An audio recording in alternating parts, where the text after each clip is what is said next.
Oh, hello, and welcome to In the Court of the Wenton King. This is part 5. What are we doing?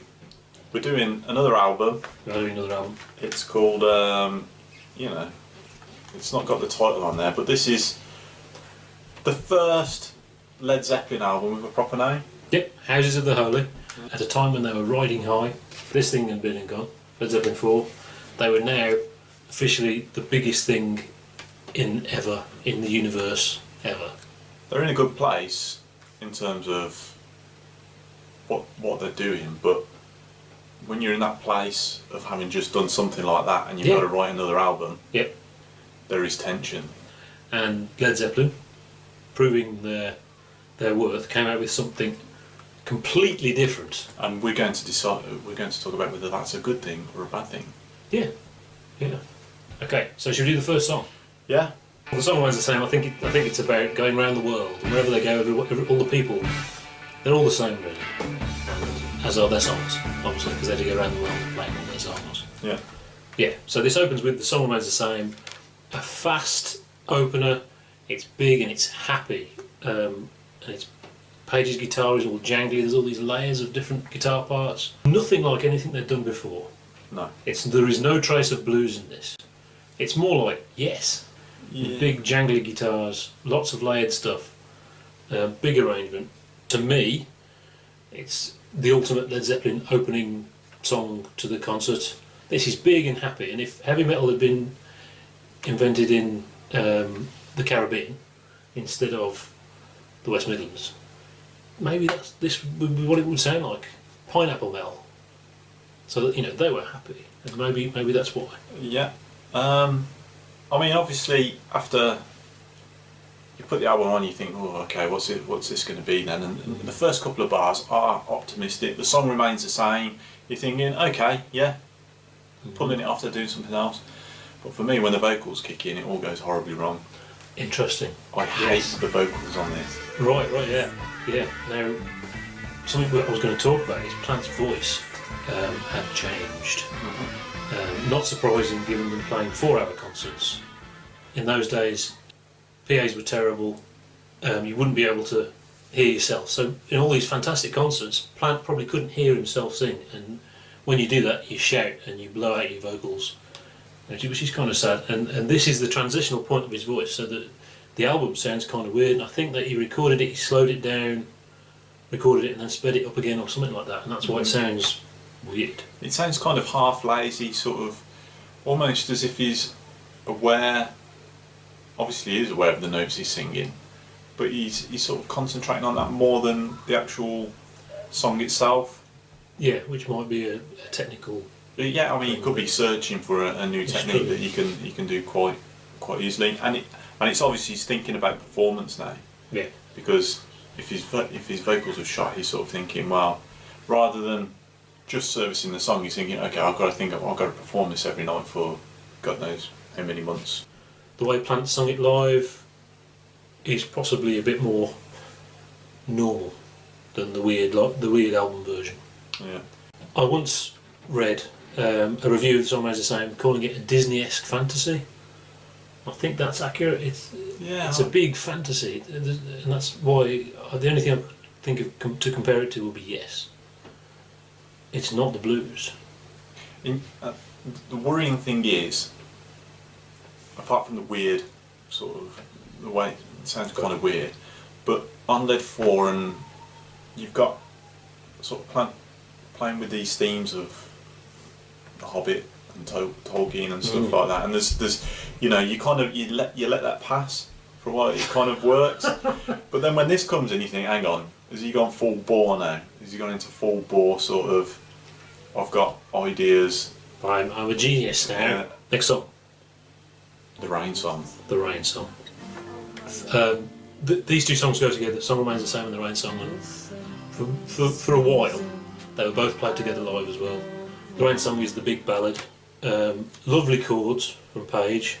It is an acoustic song. It's played electric live, strangely, but it is a fantastic song. I think this is Plant at his most indulgent, but it's working really well.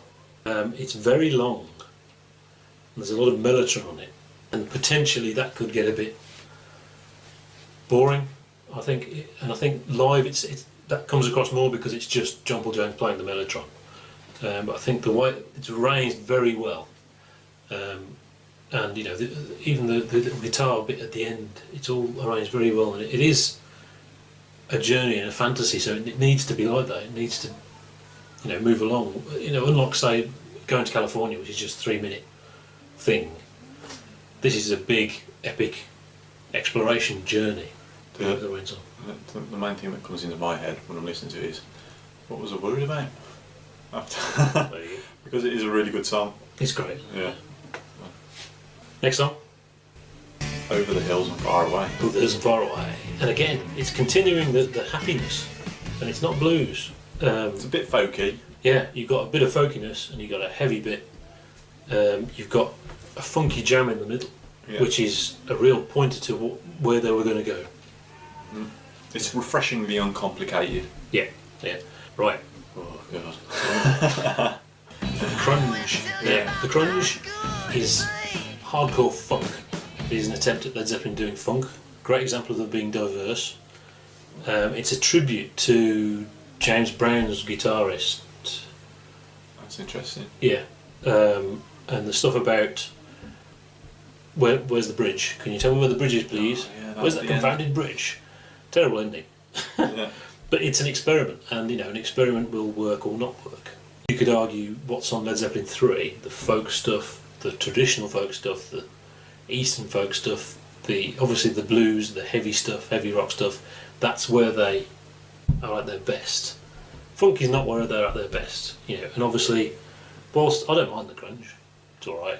It's not going to set the world alight. It's just something interesting and different that they were doing. Yeah, I didn't like it the first time I listened to it, and then on later listenings, I did I started to get into it.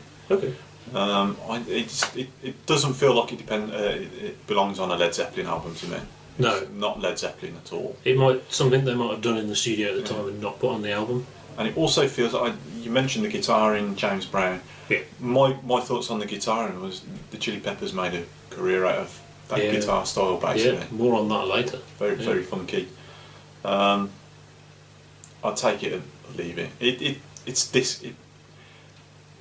an interesting thing that's there, isn't it? It's interesting. The slight problem with it is it sounds very disco-y because it's funky. Yeah, 70s. Yeah. In that sense. Yeah. And you're starting to think, wow, are they trying to tap into other markets? Are they trying to attract other listeners to the album, which is completely contrary to what Led Zeppelin is about? I don't think Led Zeppelin goes looking for new listeners. No. That's they not would just what they do. Whatever they were going to do. But when you hear this, it's so different, and it's reflecting a current trend in music. It's not like the blues or folk, which was sort of like a look back, almost, and developing it. It was sort of a look sideways and say, and does that mean they're looking there for a specific reason? Yeah. It's a bit like Bowie doing drum and bass. He's not going to change the world of drum and bass, you know, and this does not change the world of funk. It's just a tribute. It's not a big deal, I think is the point. Yeah. And I think you could say the same about the psychedelic section of Whole Lot of Love, in that it's good, but there's better stuff out there. You know, that doesn't compare to King Crimson or Henry Cow or whatever. This doesn't compare to James Brown or I don't know what whatever funk there is.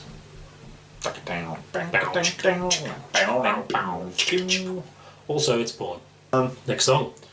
Dancing Days. Dancing Days. For me, this is the second Led Zeppelin song so far that we've covered that I don't like. I dislike it. I don't think it's a bad song. I think it's successful in what it aims to do. I just don't like it. It sounds like a 90s song to me. That's the best way of describing it. It's from the 90s. Yeah. It's a sort of mumbled, and even the riff is, and that just doesn't. It's just not my thing. But again, diversity. That's the thing. All the songs on this album so far, with maybe the exception of the Rain song, aren't really Led Zeppelin songs. Well, they are now. They wouldn't. At this point, when it came out, yeah, it would have felt like that. Next track. Yeah, I took the wife on holiday last week. Jamaica. No, she went of her own accord. I think part of the joke about this was that Americans wouldn't get the joke, and they say we really like Dlyer Maker. Silly joke. No, nothing to do with the song. The song is a pop song. It is a Led Zeppelin pop song. Plant wanted to release it as a single. It's one of their most successful pop songs. They're very good at doing pop, I think, and it's pop reggae. This song makes me want to kill myself. Good. You really hate it. It's Led Zeppelin. This is the song that ties in to the Crunge for me. Right. It's okay. It's a reggae song. Why are you doing reggae? I hate it. I literally. You really hate it? I really hate. This is the worst song so far. Isn't that interesting? I do skip this one. Right. It makes me angry. You actually dislike it? I really dislike it. What is this? Is it a reflection of the quality of the album, or is it a reflection of the diversity of the album? We don't know, do we? We only know our own perceptions. Yeah. It's good because when I skip it, Oh yes. Oh yes. you get to bask in the awesomeness. Of No Quarter. Yeah. Get Led Zeppelin 3. We talked about it Since I've Been Loving You. Yeah. This song is of the same awesomeness as Since I've Been Loving You, and we don't say that lightly. No.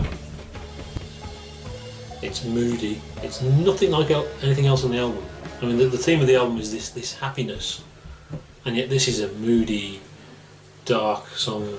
It's all about John Paul Jones's keyboards, and I mean, as soon as those first few dulcet tones sort of ring out, I sort of calm down a bit because. Yeah, it's a very special song. Easily top 5. Yeah, I don't think, for me, it's not quite up there with Since I've Been Loving You. It's a good song. There are some rough bits in there, but it doesn't matter because there's quite a lot of wow going on, which is kind of cool. Wow. But best song on the album. Best song on the album by far. It's sort of John Paul Jones' opus. It is. Right, last song. The Ocean. The Ocean. We're back to the happiness, aren't we? The big bouncing happiness of the first 3 songs is back. You've got John Bonham's introduction. It's John Bonham introducing it. Oh, is it? Cool riff. Big happy thing. They used it to end. They used it to close the concerts. But it is lots of fun.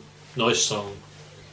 Not going to send the world alight though. This is not When the Levee Breaks, or how many more times for that matter. My issues with the song are similar to The Song Remains the Same, really, the vocals on it. Now, it's got the rubbish vocals at the start, and it becomes less noticeable. Oh, okay. You don't mind the doo-wop bit. That's very low in the mix though, isn't it? Yeah, it's not as bad as the bit at the beginning, which is still grating on me, because sort of the album started like that, and like on the other albums, you got a fantastic journey from Immigrant Song through to through. It's off to Roy Harper. Yeah. With this, it feels like you're sort of going back, and if you're not back to the start. Yeah. That's exactly. and if you're not particularly happy with the start, or there's not quite there with the start, then that's not a good thing, is it? I think significantly, this was the last time Robert Plant sounded like a girl. He sounded very different after this, very, very different when they came back, but more on that later. It may come across as a patchy album. I don't think it's a patchy album. I don't think that's the best way to put it. It's a diverse album, and it's a band pulling in all different directions and just doing what they were naturally doing. It works or it doesn't. You like it or you don't. But I think it's great. They're in a corner, basically. There's nothing they could do. They can't. Yeah, you're not going to repeat 4 again. No. The worst thing they could have done was just carry on doing Led Zeppelin 4 albums. Yeah. So in that sense, it feels a bit like an interim album. Yeah. Well, yeah. I mean, it goes between 2 opuses. Not one I'm going to put on for a while. I don't think. After listening to it several times this week. So there it is. As is the Holy. We will see you again. We don't know how we're going to do it yet, but we're going to see you again for Physical Graffiti. Yeah. Bye. Bye.